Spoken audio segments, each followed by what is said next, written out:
Formations like these require long hours of intensive drilling and careful judgment. When the troop goes around the corner, the riders on the outside of the turn have to adjust their speed to keep even with the riders on the inside. The man on the outside has to ride a lot farther and a lot faster in order to keep up with the parade. The outside wheels must spin faster than the wheels on the inside because they have a greater distance to travel in the same length of time. When a wagon turns a corner, the wheels can travel at different speeds because each one can turn freely on the axles. And in the early automobiles, the rear wheels turned separately and only one wheel was connected to the engine. But when only one wheel was driven by the engine, it had to do all the work, and it couldn't get a good enough grip on the road to do its job properly.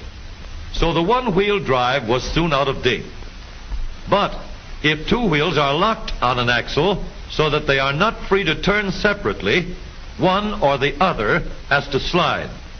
So engineers had to find a way to connect both rear wheels to the engine without sliding and slipping on turns. The device which makes this possible is a part of the rear axle.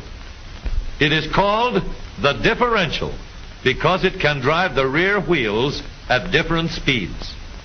The differential looks complicated, but once we understand its principle, it is amazingly simple.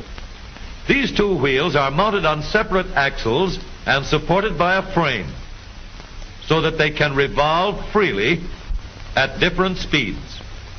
Let's fasten a spoke on the inner end of each axle so that by turning the spokes, we can turn each wheel separately. With a bar or crosspiece, we can turn both wheels in the same direction at the same rate of speed. Let's get something to hold this bar in place so that it will press against the spokes. Notice that this support is not locked to the axle. It turns freely.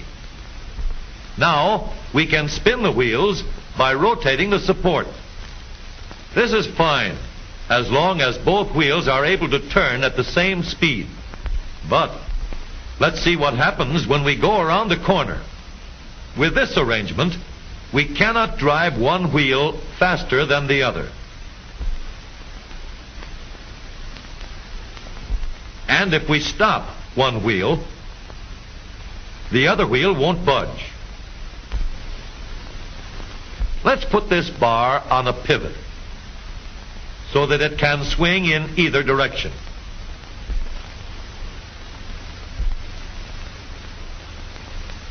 Now, the bar can still turn both wheels at the same speed. And because it pivots, it lets one wheel turn even when the other is stopped. But if turned too far, the bar will swing around until it won't drive the spokes that turn either wheel. We need another crossbar and more spokes to carry on the job. When we stop one wheel, the crossbars will continue to push the spokes of the free wheel around. As long as both wheels are free to turn, the bars do not swing on their pivot, and the wheels move at the same speed. Now we have the working principles of a differential. To adapt the model for use in an automobile, we will have to make a few changes. In order to reduce the jerky action caused by wide spaces between the spokes, we will put in more spokes. Further filling in the spaces between the spokes gives steadier, more continuous action, and changing the shape gives firm, constant contact. Now we can make the gears thicker and stronger, and we have differential gears. The edges are cut so that they will fit together more smoothly and silently. And another gear is added to share the work of driving the axles. The principle is the same. In order to turn the support and drive the wheels, we can fasten a large gear here, connected by a smaller gear to a source of power.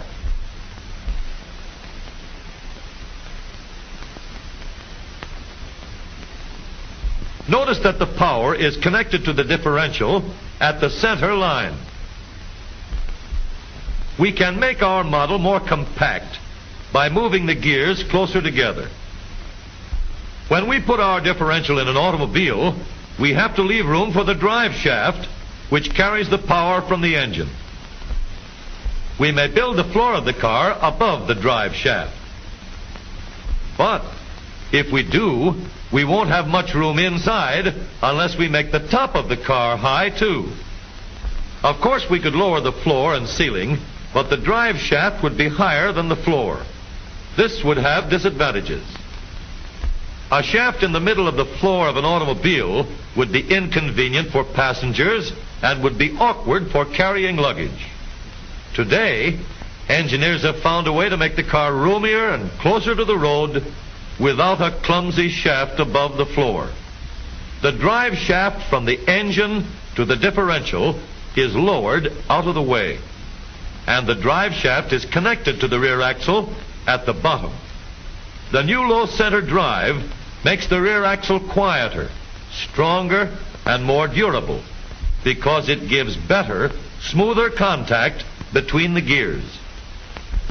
The automobile of today with the low center drive is stronger and more rugged. Every part of the rear axle has been built to withstand strains far greater than it will ever meet on the straightaway or around the corner.